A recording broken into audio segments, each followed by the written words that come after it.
Shalom, karena itu sudah menjadi kebiasaan di Indonesia untuk mengucapkan Shalom. Tapi waktu saya berada di Texas dan selama 5-16 tahun saya berada di sana, saya mengucapkan Shalom gak ada yang nyambut, saudara.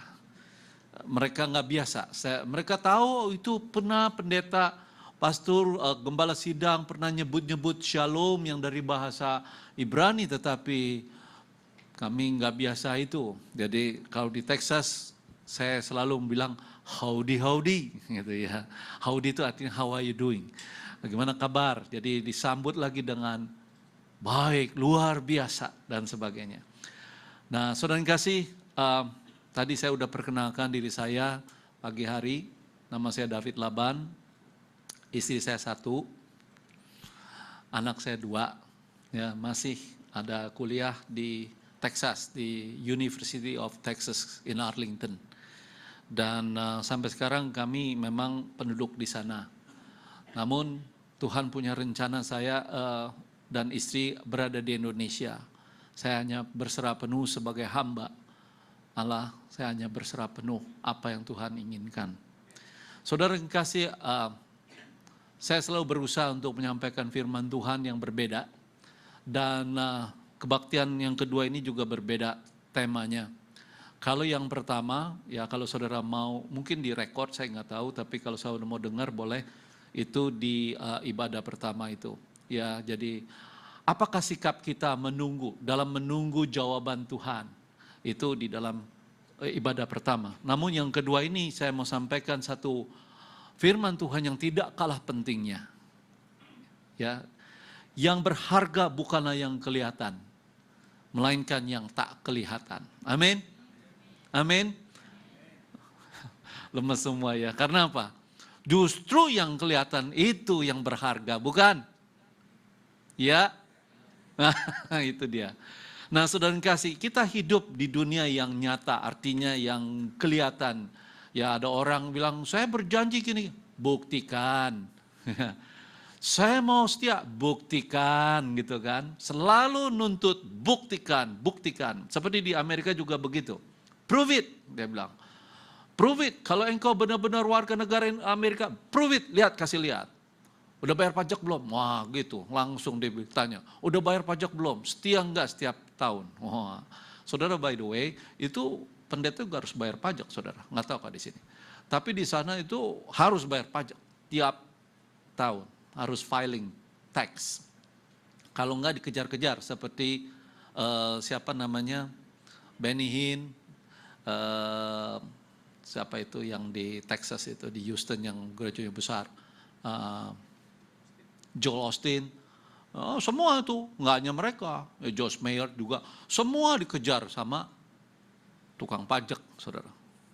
Karena mereka dianggap penghasilan besar, karena punya pesawat pribadi dan sebagainya. Kalau saya dikasih pesawat Tuhan gitu loh, travel Cipaganti dari Bandung kemarin. Tapi sekarang Tuhan sudah kasih kendaraan pakai ya, karena buat nganter istri ke sana kemari untuk berobat. Saudara, kalau saudara bisa bertahan sampai akhir, saya hargai sekali. Seperti firman Tuhan katakan, saya akan sampaikan kesaksian saya di tempat ini.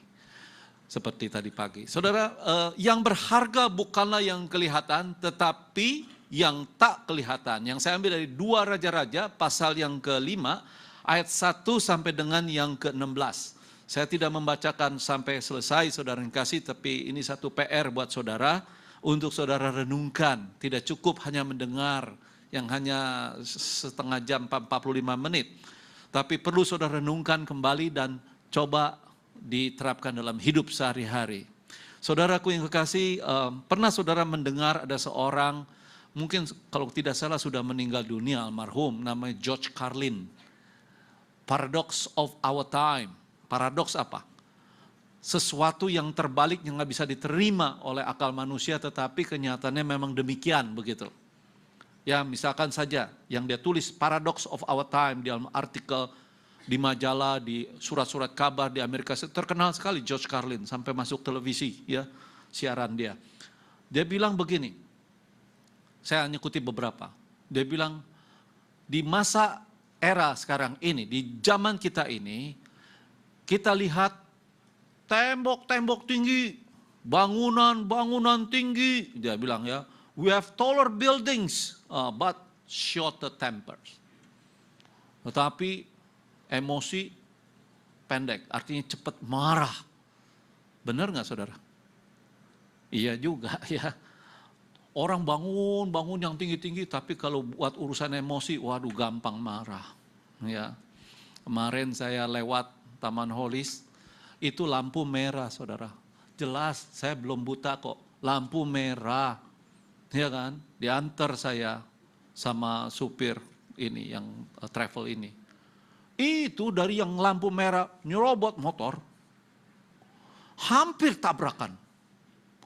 Nih, berhenti juga, stop, completely, langsung dia buka windownya, jendelanya, dia tegur anak muda itu. Hei, lampu merah. Saudara tahu, yang lebih marah si anak muda, gitu. Ngomong, naon sih ya, begitu. Ya ampun. Saya shock berkali-kali saudara di Indonesia, udah setahun lebih ini saya shock terus. Saya lagi mau pelihara jantungku supaya sehat. Wah, jadi lampu merah atau aturan dibuat untuk dilanggar gitu. Di sini mah nggak ada ya. Kalau naik motor benar-benar yang ngikutin aturan ya. Saya doalah Tuhan ampuni. Saudaraku yang kasih, lalu dia bilang begini, we spend more. Dia bilang, kita banyak keluarkan uang, but have less. Betul nggak sih? Tetapi untuk rasa memiliki itu nggak ada, sedikit banget. Teman saya ini, aneh yang diundang kok pendeta. Dia beli nggak tahan kalau yang namanya bogo. Di sini ada orang Manado. Ada orang Manado. Oh ada ya. Tapi tahu artinya bogo. Tahu. Tahu ya bogo. Nah sudah tahu bogo, di sana ada singkatan, bukan hanya orang Indonesia suka nyingkat. Di sana juga singkatan, bogo, B-O-G-O, buy one get one half off. Jadi kalau beli satu, sepasang lagi setengah harga.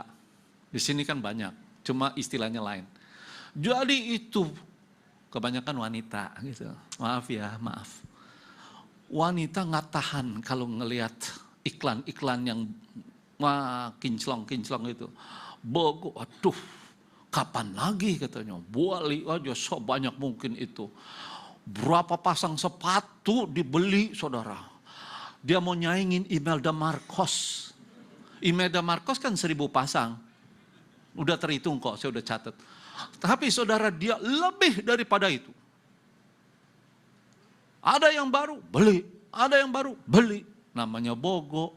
Kalau saya tanya orang Manado, tahu artinya bogo? Saudara kasih tahu. Bogo artinya bodoh gitu. Ya artinya bodoh. Satu kali dia buka. Sana kalau udah ini, akhir tahun bisa yang namanya garage sale. Garage sale itu buka garasi bisa jual apa saja yang dia miliki yang tidak diperlukan lagi.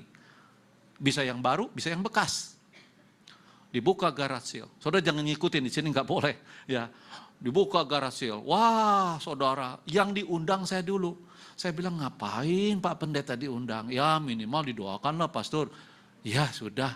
Ya kalau pastor minat ya beli dulu deh. Gitu. Saudara, jadi saya diundang suruh datang. Saya datang. Hah? Apa ini? Kok sepatu melulu? Banyak, waduh ribuan saudara sepatu melulu. Untuk apa ini? Mau dijual? Iya. Lalu buat apa saya kemari? Suruh saya bilang wow gitu. Waduh bukan main saudara. Saya tanya, you udah dari beli ini setahun, berapa pasang yang you pakai? Ya paling cuma 5. 5? You beli ribuan? Aduh ampun saudara. Nah inilah yang namanya, nggak selalu loh ya, wanita. Nggak tahan godaan itu.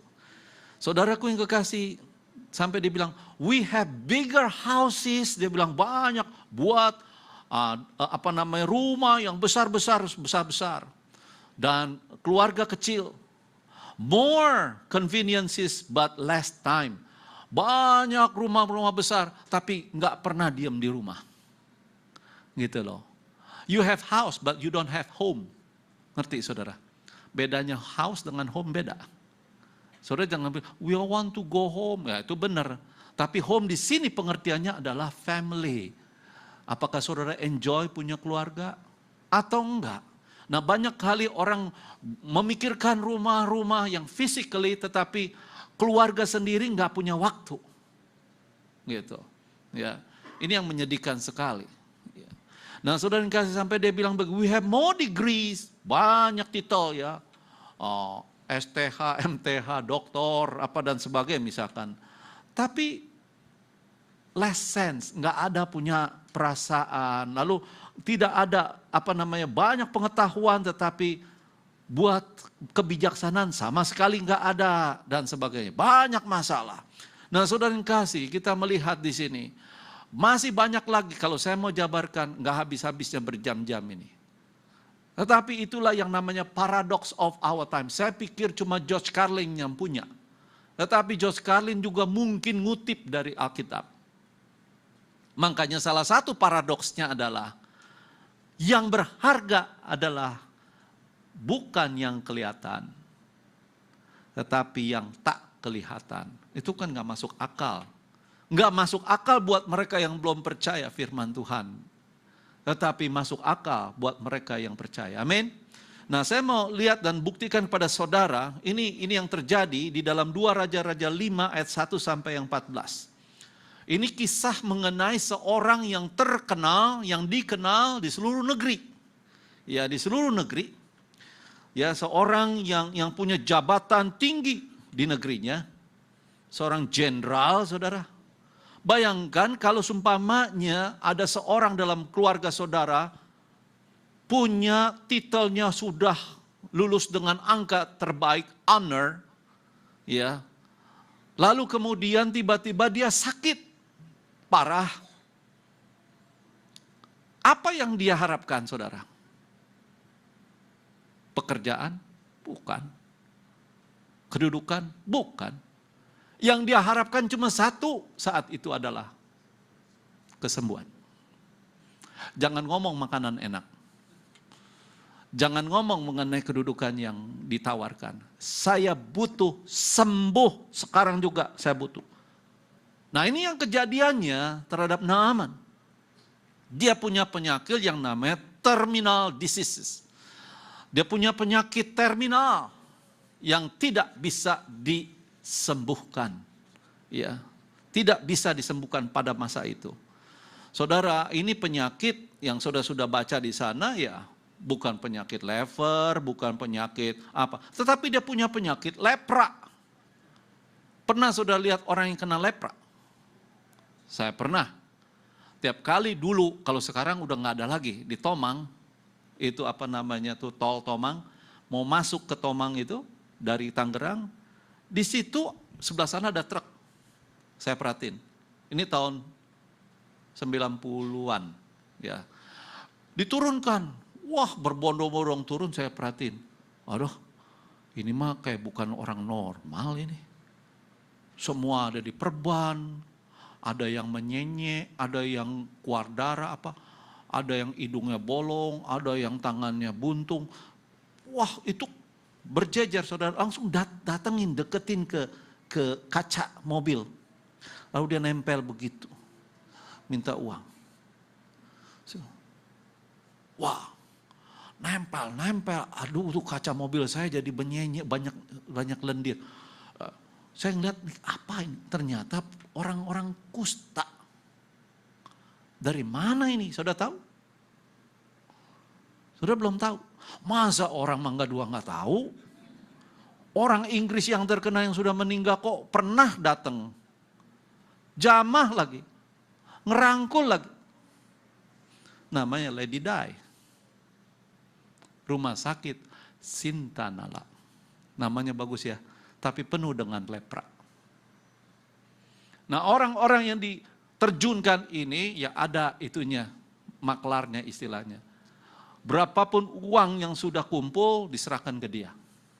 Sekarang udah nggak boleh, makanya nggak pernah ada lagi. Ya, orang-orang lepra. Tapi ada 1-2 juga, hati-hati. Ada yang masih aktif, ada yang sudah pasif. Tapi yang itu sudah pasif. Jadi orang udah ngeri, publik. Jadi udah buru-buru, kasih. Langsung aja kabur lagi. Saudaraku yang kekasih, seperti itu, nggak ada orang yang mau dekat. Kalau orang udah kena lepra, itu sudah penalti seumur hidup. Tinggal tunggu tanggal main. Kapan dia dipanggil pulang ke rumah Tuhan. Nah seperti Naaman juga seperti itu. Bayangkan semua serba ada. Mau apa lagi? Uang aduh kemana-mana.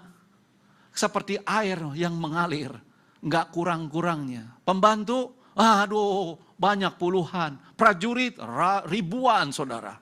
Rumah mewah, mansions. Jadi nggak ada kekurangan hidupnya. Pokoknya enjoy aja, nikmati aja. Tapi sekarang kena lepra. Dan tidak ada obat menyembuhkan. Sekarang sudah ada di sini.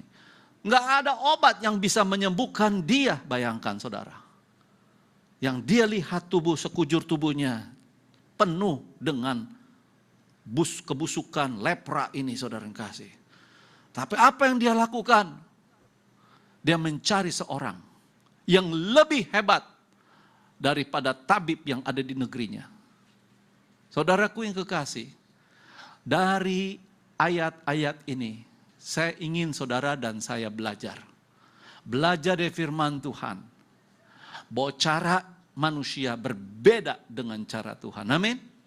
Berbeda. Oleh sebab itu kebenaran yang pertama adalah God is our way atau our only way. Jadi Tuhan hanya satu-satunya cara. Tuhan punya cara sendiri. God is our only way.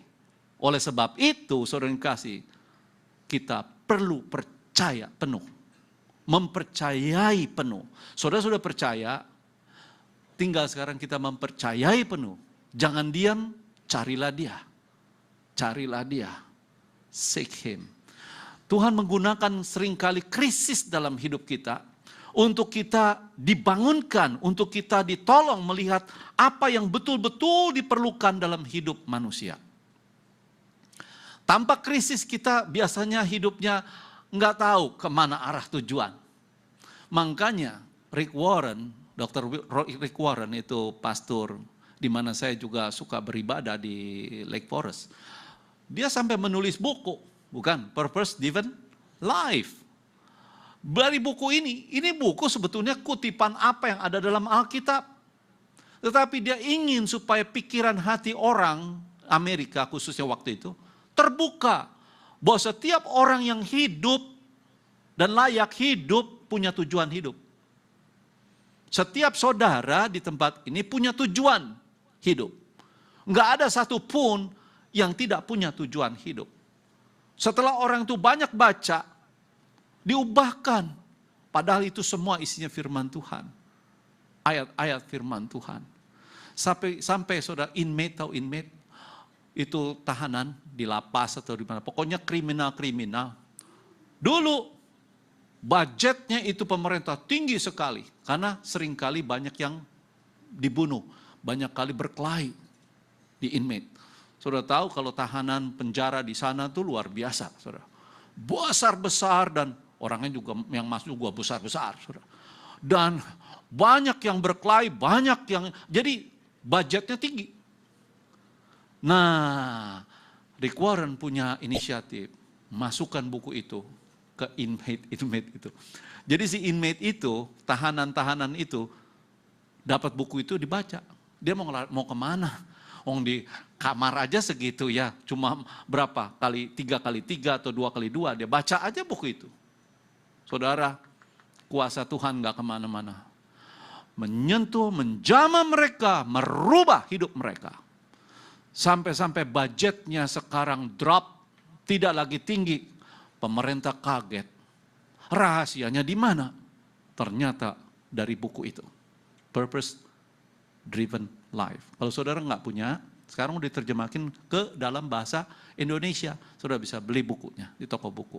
Saya nggak lagi promosi, saudara. Karena Rick Warren nggak pernah sharing sama saya. Jadi silakan aja, saudara kasih. Saya udah baca dan bagus sekali buku itu. Nah, saudara kasih, kita lihat di sini dalam pasal 5 ayat 15 ya. Di sini kita melihat pada akhir semuanya itu ia ingin mengetahui hanya ada satu Tuhan yang sejati di dunia ini, yaitu Tuhannya Israel. Jehovah Rafa, Jehovah Jireh, Jehovah Shalom. Inilah Tuhan yang hidup. Tidak ada Tuhan di kolong langit ini selain Tuhannya yang ada di Israel. Yang sekarang kita kenal di dalam Yesus Kristus. Ini yang dulu saya nggak pernah kenal karena tadi pagi juga saya sharing kesaksian saya pribadi bahwa saya dari kepercayaan yang lain, saya bukan keturunan pendeta apalagi karena saya bukan orang Kristen sebelumnya. Saya yang suka sembayangan dan tidak pernah bolong, artinya tidak pernah absen untuk sembayangan. Saya selalu pergi untuk sembayangan juga ke Kelenteng. Dari Tanjung Kait sana sampai Sampokong saya pergi. That's my previous life, my old life. Itulah kehidupanku yang lama. Sampai Tuhan tangkap. Saya katakan, saya mengucap syukur buat satu pendeta yang sampai sekarang masih hidup. Pendeta Wahono. Dia melayani di Tanah Tinggi sana, sudah tua renta. Tapi dia juga menginjil. Pendeta yang gak pernah dikenal mungkin namanya, tapi dia suka menginjil dari door to door. Dengan seorang tua, ingat saudara, usia tidak membatasi orang untuk bersaksi. Oke. Saudara bisa dipakai Tuhan, bukan hanya omah itu. Omah itu cuma, ya nyengkel terus, ayo ikut aja sama si Pak Pendeta ini. Ketuk-ketuk pintu, ya kadang-kadang maaf, nggak ada uang. Oh, emangnya mau minta uang? Ya, maaf, nggak ada orang. Seringkali itu pendeta ditolakin. Tapi masuk ke rumah saya nggak ditolak. Saya yang buka pintu suaranya. Saya nggak tahu siapa dia. Diajak ngomong dan sebagainya. Mulainya ya cuta acuh. Sampai saya terbuka hati, nggak tahu caranya bagaimana Tuhan bekerja. Roh Kudus bekerja. Orang pertama yang tersentuh, orang pertama yang bertobat adalah aku, David Laban. Baru kemudian adik-adikku, baru kakakku, baru mamaku, dan yang terakhir yang paling kukwai, papaku. Keras kepalanya luar biasa. Benar-benar like the rock. Sampai saya udah terima Kristus begitu cintanya. Sekarang saya kepengen sharing sama papa. Karena saya nggak mau papa terhilang. Saya sharing. Ngomongnya apa? Loh, lu mah beras kencur. Saya dibilang beras kencur. Mau ngomong apa lo? Hah? Alkitab? Mau cerita apa? Dia tahu, saudara. Cerita apa? Karena dulu waktu zaman Belanda, Alkitab harus bawa. Meskipun tidak perlu mempercayai, harus hafal di kepala. Jadi si papa itu hafal ceritaan-ceritaan. Mengenai Daud sama Goliat. Oh, sok duduk katanya, gue ceritain. Jadi begitu. Jadi saya diam aja. Udah lu jangan ngomong. Waduh, saya nggak bisa ngomong apa-apa. Ngomong sebentar, wah udah diam. Kalau nggak nih tangan melayang, wah udah diam aja dah. Diam. Jadi nggak bisa bersaksi. Ini yang paling kukwai. Yang pernah aku kenal. Nggak ada satu pendeta pun nembus, penginjil nembus ke dia. Semua, adanya. Mereka nggak ngerti apa-apa. Aku nih udah pernah belajar berapa tahun Alkitab. Udah nggak usah terima. Apain tuh? Itu datang kemana tuh? Tuh di Kemayoran tuh masuk-masuk tuh. Pernah tuh? Kenapa Pi? Bentar ketawa, bentar nangis. Apa gereja apa itu? Nggak bakal satu kaki. Saudara dia ngomong tuh, dia nggak tahu kalau dia tuh nggak sadar ngomong sama Tuhan. Nggak bakal nih satu kaki nginjek. Nggak tahu sekarang, waktu itu saudara, dia bertobat 2 kaki sampai melayani perjamuan kudus. Wow, saya bilang, hei jangan main-main sama Tuhan, saya bilang. Orang lain tidak bisa membuat dia bertobat, tapi kalau Tuhan sudah bekerja, hatinya luruh. Amin. Saya mau katakan sama saudara, jangan ngandalkan kekuatanmu kalau engkau bersaksi. Nomor 1 berdoa seperti mamahku. Nah ini pahlawan iman. Berdoa tiap malam. Tengah malam setelah semua selesai, dia cuma berdoa, nangis terus, netes-netes. Karena dia mengasihi suaminya, yaitu papaku. Aku nggak tahan kalau ada berisik, khususnya kalau ada tangisan. Aku pun turut menangis. Kenapa sih mami nangis terus? Nggak, mami kepengen papi juga masuk. Menjadi orang percaya. Supaya dia bisa bertobat juga. Nah kita berdoa. Seminggu? Sebulan?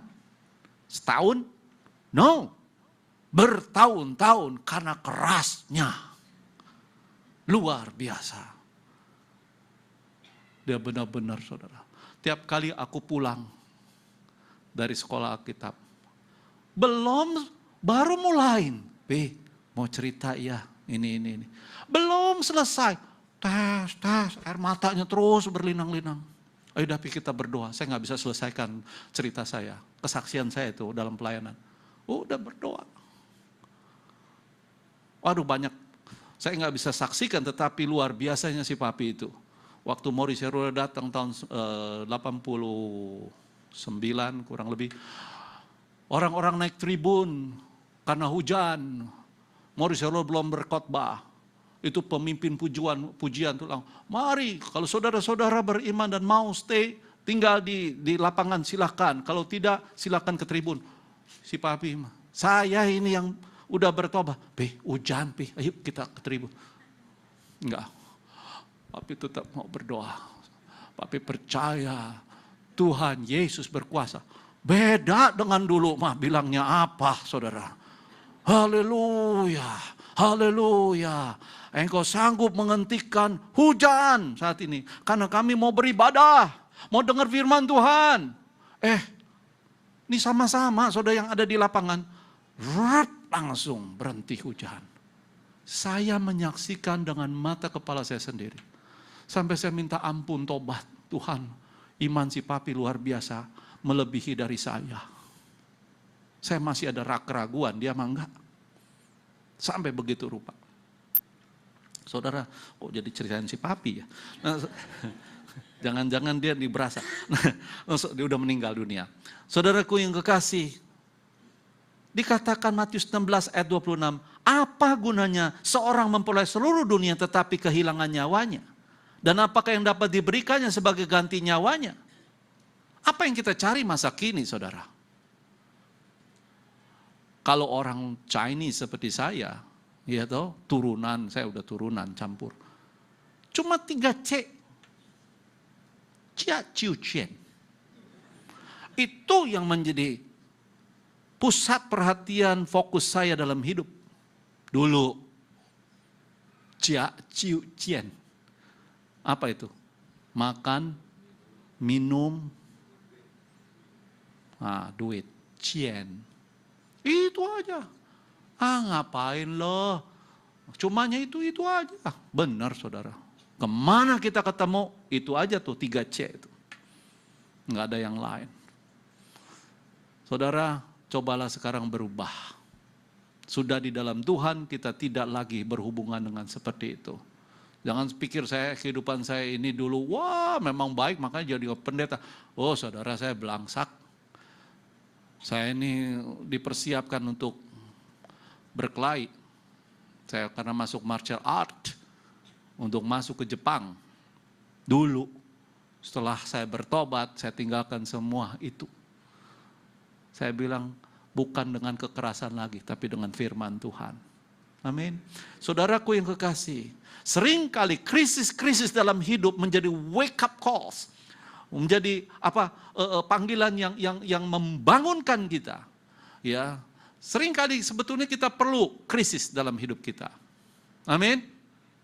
Makanya nggak ada yang amin. Takut.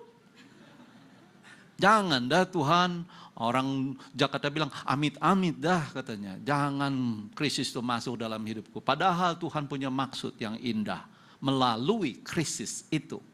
Saudaraku yang kekasih, perhatikan ya, di sini seorang pemimpin yang namanya Naaman dengan para ajudannya itu datang dari jauh-jauh serta segala hadiah yang dia bawa menurut pemikirannya dengan hadiah emas, perak dan sebagai baju-baju yang begitu mahal, menyentuh hati hambanya Nabi Tuhan waktu itu untuk berdoa keluar dan menjamah dia, menyembuhkan dia. Tapi apa kenyataannya, saudara yang kasih? Yang disuruh pembantunya, Yungjennya, saudara, untuk keluar dan menyampaikan pesan dari hamba Tuhan. Disuruh masuk juga enggak, apalagi disuguhan teh. Enggak sama sekali. Waduh, dia marah. Dia enggak tahu siapa saya. Saya ini pemuka, terkemuka, punya muka. Satu-satunya di negeriku. Sekarang itu hamba Tuhan gak mau ketemu. Waduh, marah, tersinggung berat.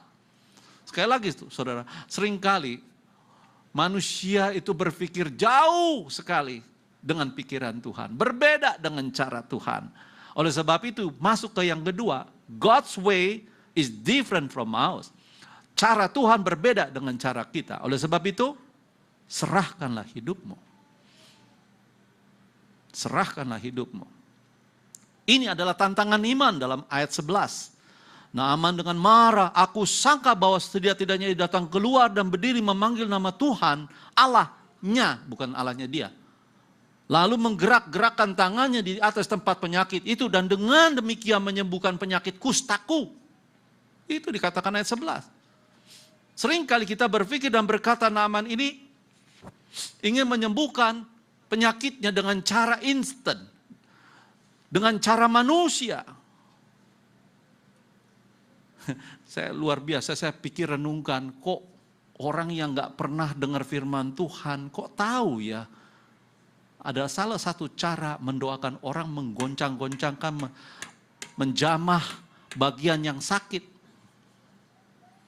Sudah tahu, pernah saya berdoa, karena si tante, si oma ini, kalau ada hamba Tuhan selalu datang untuk menjamah dia. Ini kali saya dengan cara lain. Gak tahu kenapa gak digerakkan untuk menjamah. Dan saya berdoa seperti biasa. Seperti ini. Si omanya tertidur. Tapi dia sadar bahwa saya datang. Boksu. Ngomongnya begitu. Terima kasih udah datang doain oma ya. Iya oma, saya mau berdoa buat oma sekarang. Yuk kita doa. Doa saudara, ini di California, jemaat saya yang di sana. Udah berdoa, udah nyanyi, udah Tuhan, saya berdoa seperti biasa untuk doa kesembuhan. Tapi tidak menjamah. Apa yang terjadi? Karena sudah terbiasa dijamah dan terjamah, tangan saya lagi berdoa gini, direbut saudara, dipegang. Coba ditempatkan di bagian yang sakit. Saat itu yang sakit di perutnya. Untung di perutnya. Coba kalau di dadanya. Waduh, saya bilang, saudaraku yang kekasih, ingat saudara, kadang-kadang Tuhan bekerja tidak perlu dijamah sama hamba Tuhan. Tidak perlu.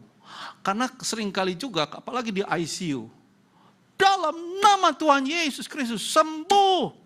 Sampai jatuh. Saudara tahu, ditekan-tekan begitu dadanya. Dalam nama Tuhan Yesus. Penyakit jantung sembuh. Mati dia saudara. Waduh saya sedih. Hamba Tuhan itu tekan-tekan itu. Justru di sini jantungnya jangan ditekan. Di ICU. Berangkat saudara.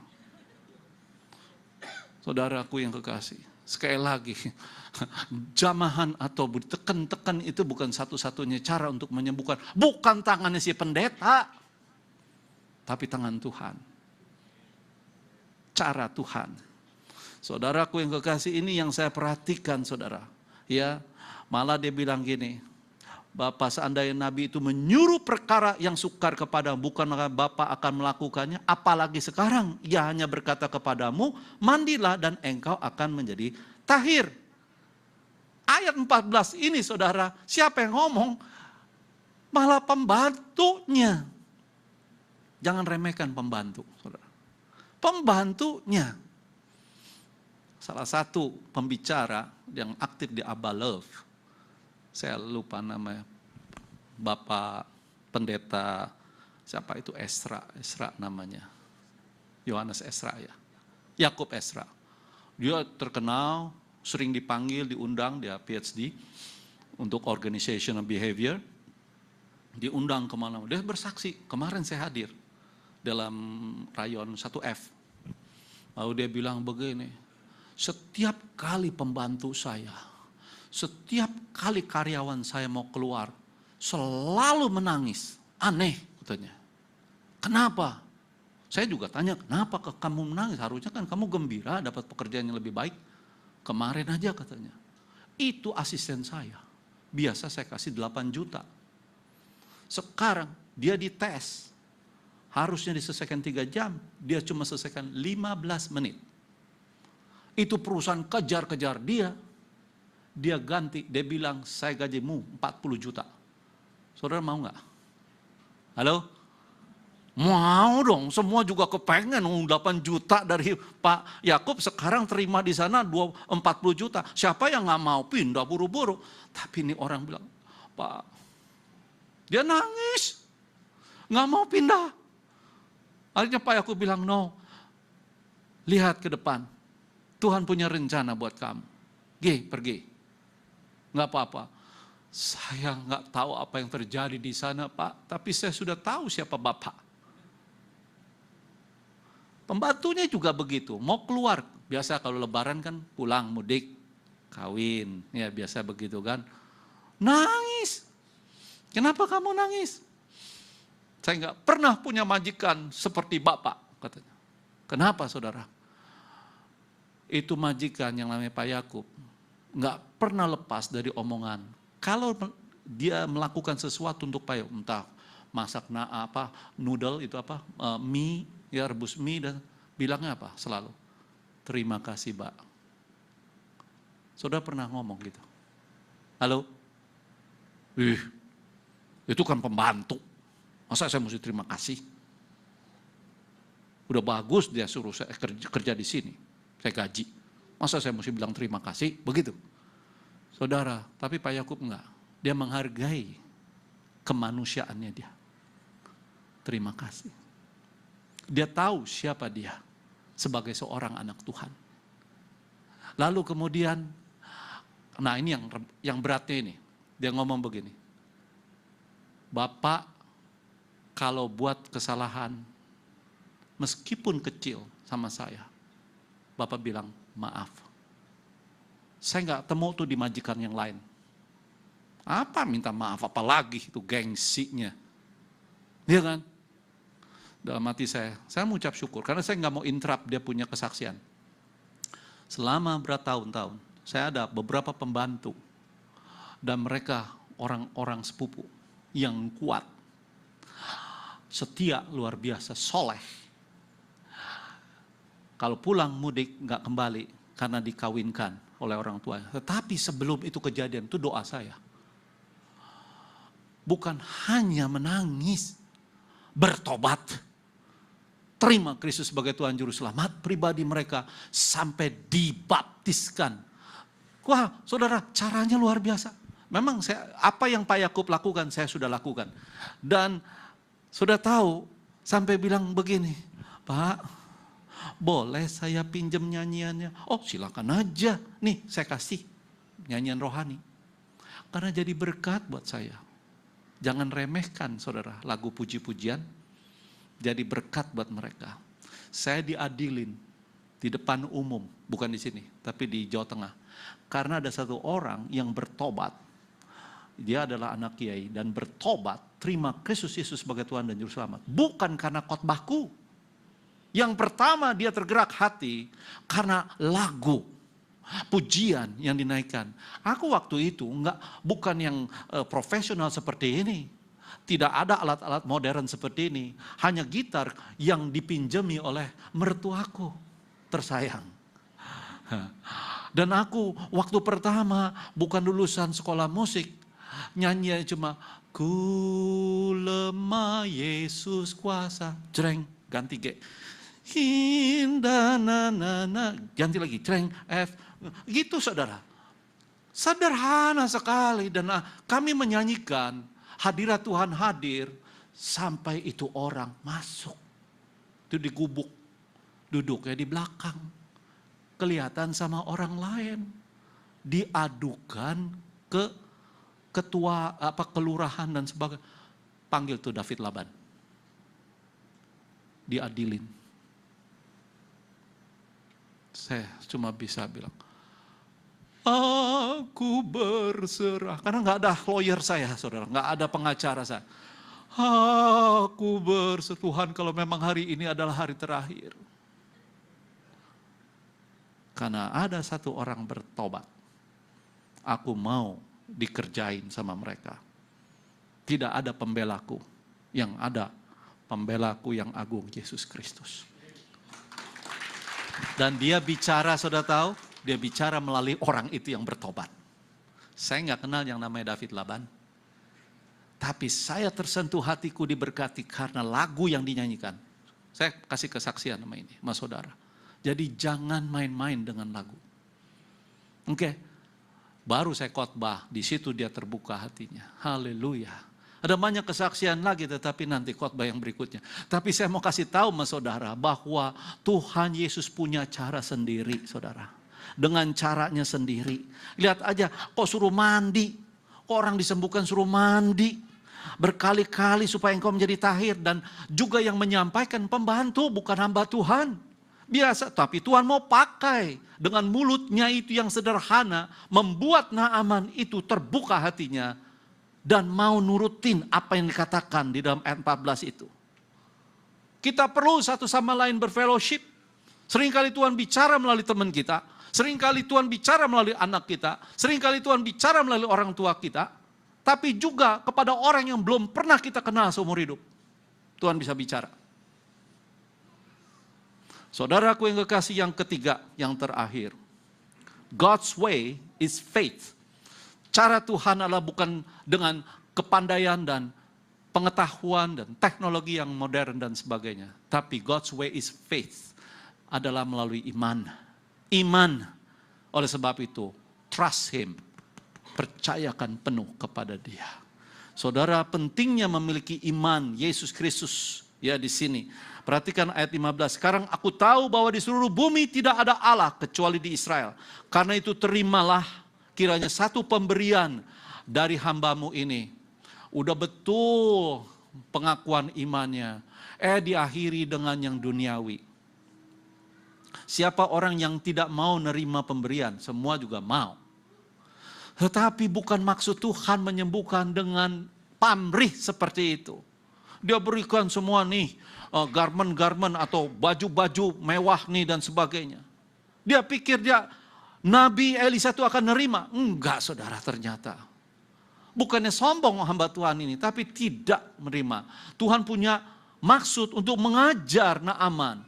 Bahwa kesembuhan bukan selalu diikuti dengan pemberian. Puji Tuhan kalau dia disembuhkan dan memberikan sesuatu untuk kerajaan Tuhan. Tapi bukan maksudnya Tuhan selalu memberi persembahan kepada hambanya. Tetapi lihat di sini saudara kasih. Dia ditolak. Dia ditolak. Saya kaget saudara saya baca ini. Wow, andaikan saja ada hamba Tuhan seperti di zaman sekarang. Luar biasa. Saudaraku yang kekasih, sekali lagi. Naaman dipaksa untuk jauh dari pikiran-pikiran kesuksesan, kepandaian, kekuatan. Karena yang paling inti adalah untuk engkau bahagia, berbalik dan terima Yesus Kristus sebagai Tuhan dan Juru Selamat pribadimu. Disitulah kunci kebahagiaan itu. Makanya saya nggak pernah bosan-bosan selalu menyebutkan ada keselamatan di dalam Yesus Kristus. Itu anugerah, itu hadiah yang paling besar, sulit untuk dibandingkan dengan harta apapun. Dengan harta apapun. Saya kesana kemari, tadi saya sharing dengan Bapak Gembala mengenai pelayanan saya sedikit. Bagian dari pelayanan saya. Saya bilang saya sering ke pedesaan, saya sering ke pedalaman. Sekarang saya dipercayakan untuk pergi ke luar negeri dan saya melayani orang-orang Indonesia di sana. Kasihan saudara, karena saya seperti yang Tuhan perlihatkan di Masjid Agung di alun-alun Bandung, saya melihat ada ribuan orang. Saya tanya sama orang yang sebelah saya, putih berkemilauan, saya nggak tahu siapa dia, karena saya nggak tahan melihatnya. Cuma di dalam penglihatan saya itu dia bilang, saya bilang, Pak, ini kenapa orang-orang kumpul ini mau ngapain? Saya bilang. Jawabannya lain. Saya tanya A, dijawab B. Kenapa engkau menunda panggilanku? Saya penasaran, Pak, yang saya tanya, kenapa mereka ini berkumpul? Sampai 3 kali, akhirnya dia bilang, sebelum dia ngomong saya nangis, ampuni Tuhan kalau aku menunda-nunda panggilanmu Tuhan, selama ini. Karena saya sudah enjoy kerja di BCA, Bank Sentral Asia, sekarang dipindahkan ke BOH. Sudah pernah dengar BOH? Bank of Heaven, Bank Sorga. Dulu saya transfer uang, sekarang saya transfer jiwa-jiwa bagi kerajaan sorga. Saudaraku yang kekasih, tapi saya lebih bahagia jauh daripada di BCA.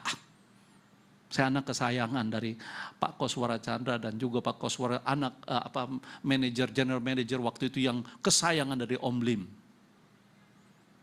Saya juga, by the way, saya Lim. Untung bukan setan. Saudaraku yang kekasih, kita perhatikan di sini bahwa Tuhan tuh punya cara. Krisis bisa terjadi seperti itu. Akhirnya gimana? Naaman disembuhkan total, saudara. Tapi bukan, sekali lagi, dengan caranya Tuhan ingin mendidik imannya. Tuhan ingin supaya Naaman tahu siapa Tuhannya yang disebut di Israel itu. Yesus Kristus Tuhan. Sekarang saya juga mau bagikan krisis yang sedang melanda. Saya katakan bukan krisis, ini satu tantangan dalam hidup saya. Seperti Bapak Gembala Pembina seringkali menyebut, sekarang we are entering the next level. Caranya bagaimana? Seperti naik lift aja ke mall, tinggal pencet tombol no and O.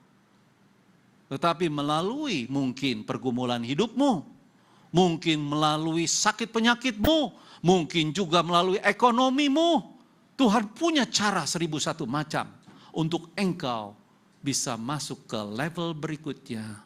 Semakin dekat, semakin mengenal siapa Yesusmu. Saudaraku yang kekasih, Agustus 2011, istriku jatuh sakit.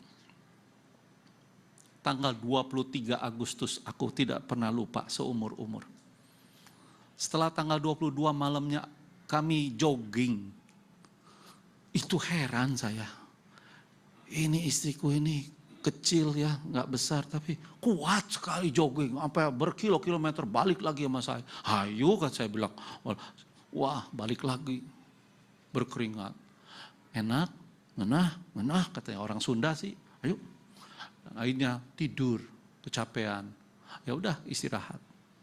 Pagi-pagi, buk, saya tuh dengar kayak ada batu atau apa, buk. Itu saya ada apa? Ternyata istri saya merintih, kesakitan. Tubuh lunglai, lemah, bagian kirinya tidak bisa digerakkan, alias mati rasa. Saya bilang, kenapa sayang? Nggak tahu, kaki kok nggak bisa digerakkan.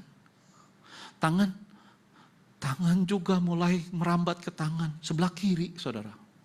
Saya angkat, nggak pernah seumur-umur saya angkat istri saya itu, karena biasa dia bergerak sendiri. Angkat, berat juga. Maklumlah karena saya sudah berumur. Saya angkat, kuat juga. Akhirnya ayo kita ke dokter, saya bawa ke dokter. Sampai di dokter diperiksa. Awalnya diagnosanya disebutkan dia kena stroke. Karena angkanya sudah ngehit 200. Diastolik maupun sistolik. Saudara ngerti istilah itu? Kedokteran itu. Kalau saudara di tekanan itu kelihatan diastoliknya berapa. Saudara jangan pikir kalau diastoliknya tinggi, wah itu bahaya. Sistolik juga kalau tinggi bahaya, lebih bahaya daripada diastolik. Nangkep saudara. Mesti dicek. Apalagi di Jakarta, di Mangga 2 ini banyak sekali makanan yang enak-enak. Disitulah godaannya. Saudaraku yang kekasih, akhirnya saya bilang, dok, jadi kan dia kena stroke. Oh bukan, kayaknya gejalanya ini yang lain. Coba pergi ke MRI. Jadi saya pergi bawa dia ke MRI. Di sana 3,0 telsa, saudara. Di sini cuma 1,5 telsa. Artinya tuh ketajamannya tuh nggak kurang kuat gitu loh. Jadi dia sampai disuntik di sana 3,0. Duduk sampai ke dalam dasar ketahuan. Ada awan-awan putih. Saya bilang, kok otak kanan kok jadi banyak putihnya gitu? Dok, kenapa dok? Ada yang hitam juga tuh, awan hitam. Dia bilang, Pastor, saya sudah ngomong sama neurologis, sama radiologis, sama internis. Ternyata, maaf ya Pastor. Kenapa dok? Kasih tahu saya. Kenapa dia sampai begini? Ibu kena MS. Apa itu dok, MS? Yang saya cuma sepanjang yang saya tahu MS itu Master of Science. Tapi ini bukan Master of Science, tapi ini multiple sclerosis. Banyak spot-spot putih. Ini yang ngeblok motorik daripada bagian kiri tubuhnya. Sampai sekarang. Sebabnya apa dok? Wah, para ahli di dunia, ini bukan hanya di Amerika, ini kejadian di Amerika, sedang mencari mengejarnya apa penyebab, apa genetik keturunan, apa bakteri ataupun virus. Tapi belum ada yang nemukan, Pastor. Jadi maksudnya, belum dia ngomong, saya langsung ngomong. Masuk dokter, nggak ada obatnya. Maaf Pastor, belum ada. Aduh. Saya jatuh dan saya lemah, saya down sekali. Saya di situ keluar manusia, saya down sekali. Saya masih ingat sejak pernikahan kami tahun 88, istriku tidak pernah henti dengan setia mendampingiku. Aku suka melayani sendiri dan dia selalu dampingi. Mulai dari perintisan jemaat pertama. Ketika dikasih gitar, dia main gitar. Waktu saya lihat keyboard, dia main keyboard. Sampai mengandung pun dia masih bisa mengajar kepada WBI. Dia terlibat dari banyak hal. Sekarang seolah-olah saya nggak punya apa-apa. Saya nggak dibantu lagi. Nggak bisa dia bantu saya. Sampai saya bertanya, why me Lord? Kenapa Tuhan ini terjadi pada saya? Engkau tahu aku tuh 3 hari 2 malam aku mengadakan perjalanan dengan truk ngendarain sendiri bersama istri berdua. Datang ke Texas karena umatmu membutuhkan pelayanan. Hambanya tuh berangkat ke New York dan saya harus gantikan dia. Mereka setuju, di sana harus ada pemilihan. Mereka setuju memilih saya, nggak ada satupun yang tidak. Program semua, sampai strategi, sampai saya ketemu dengan saudari Shuli di San Antonio. Kami ingin rencana membuat cabang di sana. Sekarang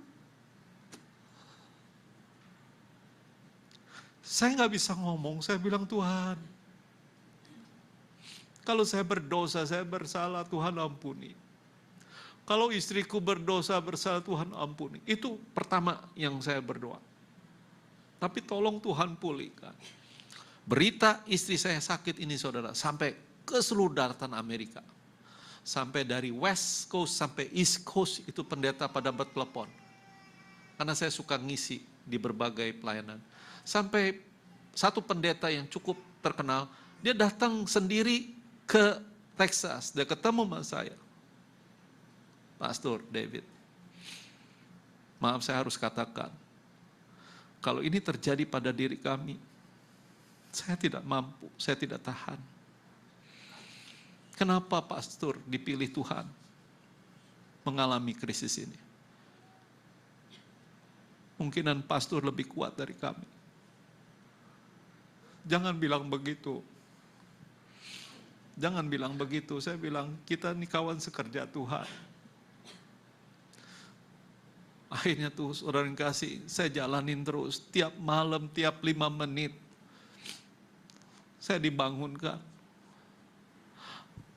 Nanti kadang-kadang tangannya kayak seperti lepas. Menjerit. Ini di apartemen kami tinggal tuh kemana-mana kedengeran. Menjerit. Saya bilang, kenapa? Tangannya ketinggalan. Sebetulnya bukan ketinggalan saudara, tapi tangannya itu kayak lepas dari dia punya hubungan. Saya pindahkan.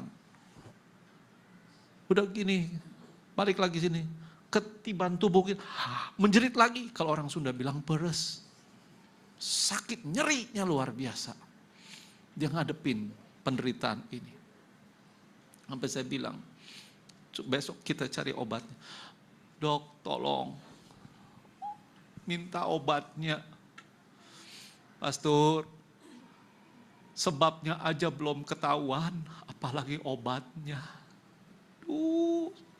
Sampai saya bilang, dokter kan puluhan tahun belajar, masa gak ketemu obatnya.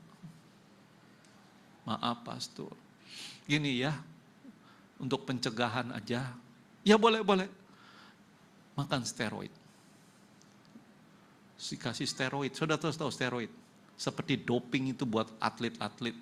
Kalau makan 4 tablet aja saudara udah kuatnya luar biasa. Saudara bisa angkat beban berapa. Sudah tahu istriku dikasih berapa tiap hari selama 2 minggu? 300 tablet. Efeknya sampai sekarang. Sekarang tubuhnya gemuk, memang makan cukup baik, tapi jadi gemuk bulat, saudara. 300 di tanganku. Kalau aku masih berasa 2 tahun yang lalu. Dia makan, gak bisa habis-habis. Pahitnya luar biasa. Saya bilang, sayang, nanti saya tumbukin ya. Jadi powder, nanti kita campur dengan susu apa. Saya tumbukin setiap hari. Itu juga nyari 300 tablet. Sudah, kalau orang sudah bilang, uyuhan, udah luar biasa. Karena jarang yang bisa ngumpulin 300. Belum lagi ada obat yang lain nambah ke situ. 300 tiap hari. Saudara pernah makan obat 300? Harus, tolong Depi, campur dengan jus. Ya, saya campur dengan jus. Jus yang manis, campur dengan itu. Aduk-aduk. Ternyata tuh jus jadi pahitnya luar biasa. Ganti lagi. Ya, mau apa? Es krim. Jadi saya beli es krim yang paling manis. Breyer. Saya beli, aduk lagi sama itu. Itu es krim jadi pahitnya luar biasa. Sampai diiritasi di leher. Sampai mual-mual, muntah-muntah. Jangan pikir saudara saya ada pembantu. Semua aku kerjakan sendiri. Aku tidak punya pembantu. Di pelayanan aku tidak punya PDM, PDP. Aku lakukan semua sendiri. Mungkin Tuhan sudah persiapkan dari jauh hari. Aku selalu dipersiapkan seperti itu. Saya bilang, ayo, udah dikasih steroid, udah habis saudara kasih. Saya luar biasa jemaat. Yang kerja di farmasis nggak henti-hentinya telepon sampai jam 12 tengah malam. Lo udah dapat belum obat buat Ibu Mary? Belum. Coba cek di kota lain, cek lagi di kota lain jauh-jauh, udah dapat belum? Udah nih baru datang truknya, baru dibawa, dikirim lagi, genap 300. Haleluya, tiap hari saudara nungguin obat itu. Sampai istri saya nggak bisa tidur, saya nggak bisa tidur, dia nggak bisa makan lagi. Setiap bau apa masakan dia muntah, sampai drop 30 kilo. Jadi dia badannya kecil, pendek, sampai drop, tinggal 30 atau 35 kilo. Kurus. Tiap kali aku melihat tubuhnya, karena aku yang mandiin. 2 kali 1 hari, aku mandiin. Aku bersihkan. Aku gak bisa lihat lagi itu tulang. Cuma aku berdoa, Tuhan tolong pulihkan dia, Tuhan, dia begitu mencintai Engkau. Akhirnya saudara, saya kotorannya apa semua saya bersihin, saya pakaiin, kadang-kadang saya sisir. Jentek, macet di setengah, marah, sarafnya bereaksi. Nggak tahu nyisir, nggak pernah ke salon, nggak pernah nyisirin orang. Dia nggak sadar, karena memang saya nggak pernah nyisirin orang. Tapi penyakitnya membuat dia up and down. Saya bilang, maaf, izinkan saya coba lagi. Izinkan saya coba lagi, pasti bisa. Jadi saya belajar guntingin, sisirin, gunting kuku, manikur, pedikur, semua. Semua ini kerjakan di salon, saya kerjain. Pendeta. Nutrisi, saya harus ngerti nutrisi. Vitamin, saya harus ngerti vitamin. Sampai nyuntik, nah ini cerita nyuntik. Saudara tahu, terakhir saya bilang, dokter tolong, masa, ini yang bodohnya nih. Udah tahu dibilang gak ada obat, masih maksa.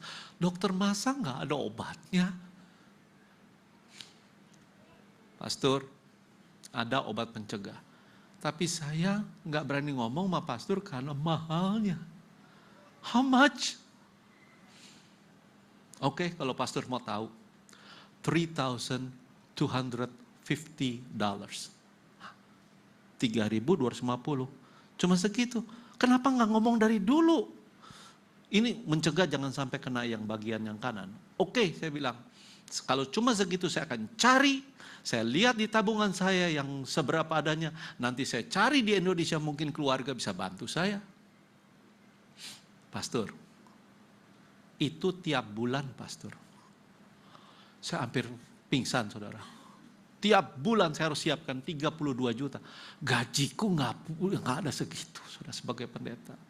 Aku digaji di sana. Nggak ada segitu. Sekarang harus siapkan 3.250, belum ongkos anak-anak, belum banyak, saudara. Saya mau saksikan kepada saudara, bahwa saudara itu tidak sendirian kalau bergumul secara ekonomi. Hambanya juga bergumul, saudara. Dan saya jalin dengan iman tiap hari, sampai sekarang. Saya nggak bohong. Akhirnya, namanya apa? Beta-seron, keluaran dari interferon, 1AB. Yang keluaran dari Bayer. Telepon, saya bilang, cobalah, saya minta itu. Saya akan imani. Oke, kalau pastor mau, tapi 3.250, boleh nggak saya kirim surat diskon, minta diskon? Oh boleh aja, tapi ingat loh, ini di Amerika. Makanya kenapa saya nggak tawarkan pastor, karena ini di Amerika, biasanya take it or leave it. You punya uang, silakan ambil. You nggak bisa beli, forget it. Bukan, ini Amerika. Oke, saya buat surat. Sebagus-bagusnya saya keluarkan isi perut saya, istilahnya keadaan, keuangan, aset saya. Semua, saudara tahu, ini saya punya, ini yang kiri, ini social security saya. Jadi kalau pemerintah atau rumah sakit keluarkan itu, periksa, semua ketahuan, utangnya berapa, you punya aset berapa, nggak ada yang tersembunyi. Dicek semua, 2 hari kemudian ditelepon. Hello, this is Pastor David Laban's residence? Yes. Are you Pastor David? Yes, I am. How is it? Good news, bad news? Saya bilang gitu. Good news, Pastor. Good news. You pass, congratulations. Saya belum dia ngomong lebih lanjut. Haleluya, puji Tuhan. Keras tuh ngomongnya, sorry telepon. Haleluya, puji Tuhan. Saya bilang puji Tuhan. Yang kedua saya nggak bisa jawab, diem, kencem mingkem. Pastor, halo Pastor, saking begitu senangnya dibilang you can have it. But how much you can afford to pay? Berapa Pastor bisa mampu bayar? Oh iya, aduh kenapa saya nggak ngomong minta gratis? Indonesianya keluar.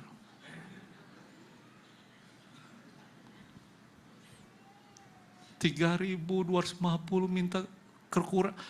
Diskon berapa? Aduh. Ibu-ibu kalau beli barang 50.000 aja baju ya.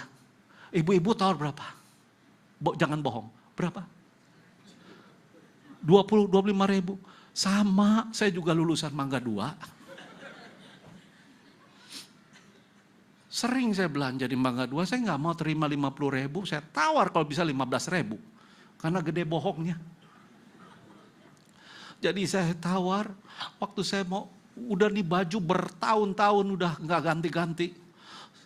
I like that shirt, saya bilang. Ini di department store, Macy. Biasa di Mangga 2 kan bisa nawar, kenapa di sini enggak? Jadi saya tawar. Dengan senyuman pendeta kan menawan ya. Sama SPG-nya, can I have it? Saya tahu $50. Can I have it for $25? Yes. SPG-nya dengan senyum, oh yes, get out. Dikeluarin, saya pelan-pelan saya lihatin, aduh jemaat ada enggak ya. Malu kalau kedengeran dilihat. Saya nggak mau lagi nawar-nawar, kapok, malu. Kalau punya uang beli-beli dah, nggak usah nawar-nawar kalau di dep store seperti itu. Mangga 2 mah kudu ditawar. Saudaraku yang kekasih, saya ini 3.250 harus tawar berapa saudara? 3.000 masih kemahalan, 2.500 masih kemahalan, 2.000 masih kemahalan, 1.500 masih belum mampu, 1.000 masih ketinggian, 500 aduh itu juga masih berat. Jadi ini semua jemaat berdoa, jemaat dia sudah bantu banyak. Tiap hari kasih catering, coba bayangkan saudara, pagi sore lain lagi. Sampai bilang cukup ya jemaat yang saya kasih, udah jangan kirim lagi makanan. Masih banyak yang kemarin, saya bilang tolong jangan kirim lagi ya. Karena nggak bisa dimakan. Mikirin istri terus, istri juga mikirin tubuhnya. Nggak kemakan, akhirnya dikasih lagi ke yang lain. Udah banyak memberi, luar biasa jemaat itu. Saudara yang kasih akhirnya saya bilang gimana ini? Saya bilang 3.500. Halo ma'am, are you still there? Apa masih ada di sana? Yes, Pastor, how much? Kembali lagi tuh pertanyaan. Berapa? Aduh, can I have it?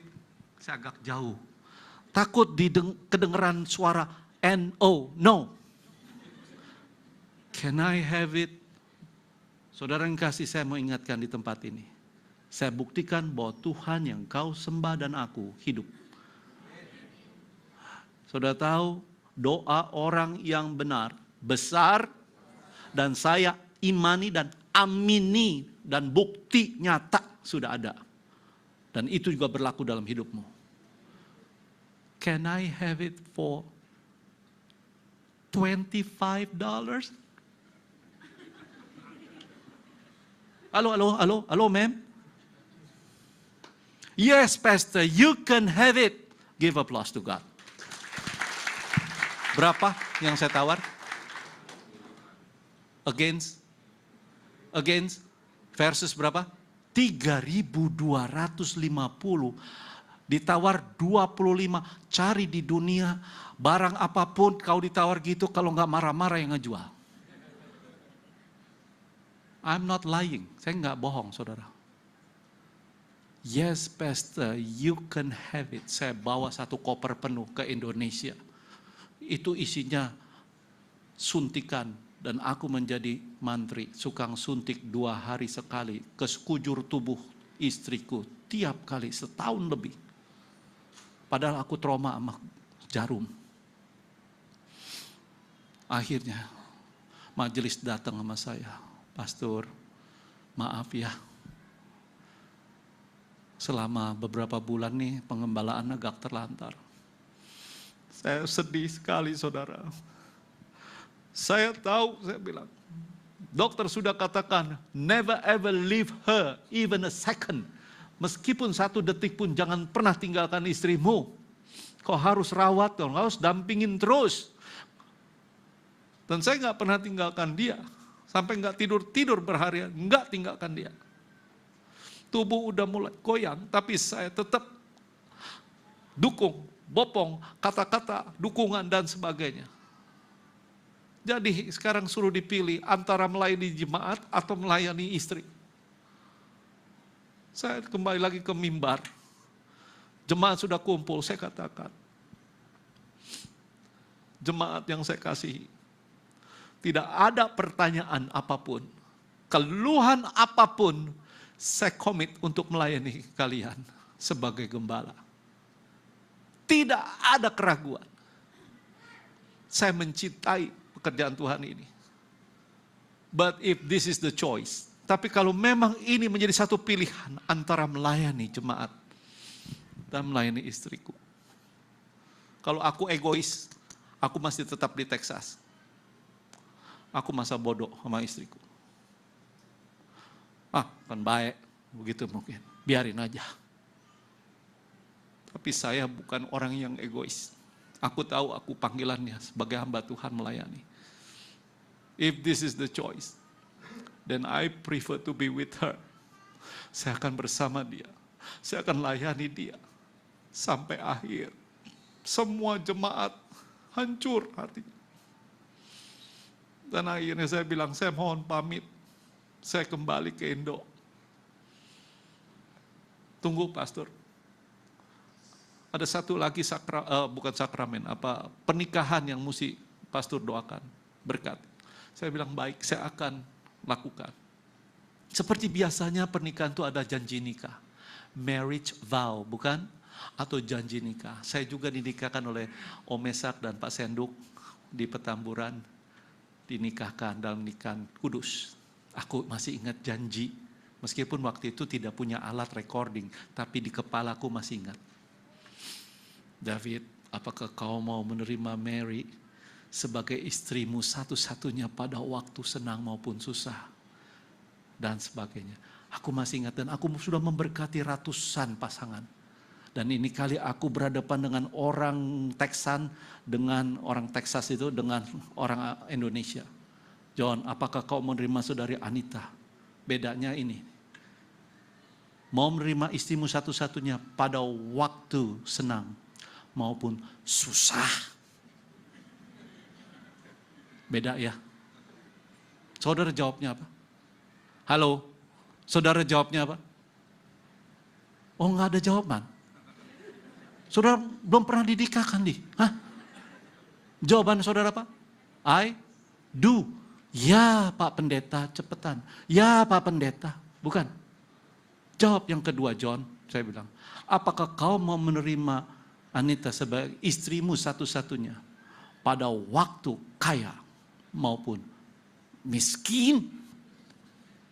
Jawaban saudara apa? Karena belum ngerasain waktu diberkati. Tapi kalau udah ngerasain tuh beda kali ya. Gitu kali gue kepala. Saudaraku yang kekasih, terakhir, apakah kau mau menerima dia sebagai istrimu satu-satunya pada waktu sehat maupun saya nggak tahan lagi saya melihat istriku.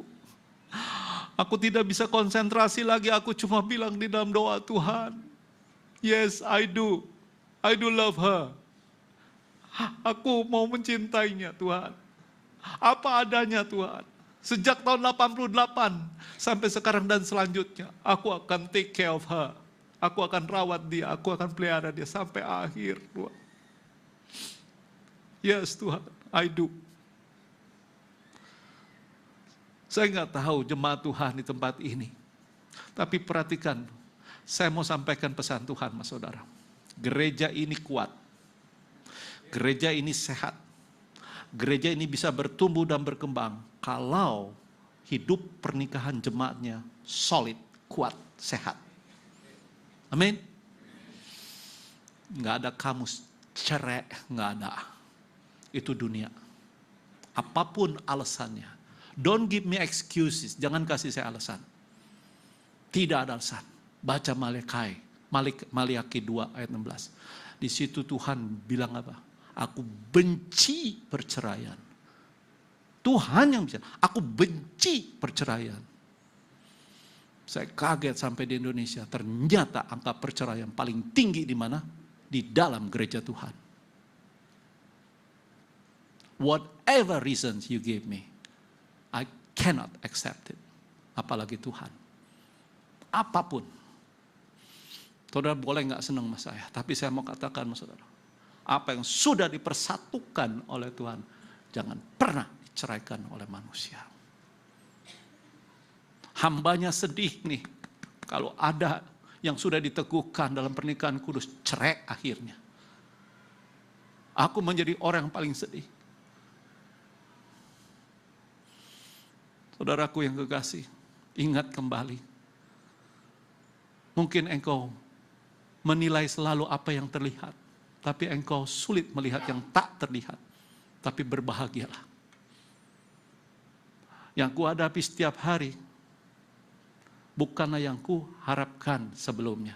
Tetapi sekali lagi, aku menerima karena aku mengasihi. Karena kasih Tuhan dalamku. Apakah engkau? Apakah saudara mengasihi? Mungkin krisisnya beda-beda dengan saya. Tapi saya mau katakan, bagi saudara yang ekonominya lemah sekarang, atau sedang bergumul, ingat, ada satu orang yang sedang berdiri sekarang ini, juga hidup dengan iman tiap hari. Ada orang yang sedang bergumul dengan sakit penyakit sampai sekarang belum disembuhkan. Ingat, ada satu orang berdiri di sini, juga sedang menghadapi yang sama. Tapi belajar, coba mengucap syukur. Belajar dari Naaman. Setia sampai akhir. Mari kita bangkit berdiri.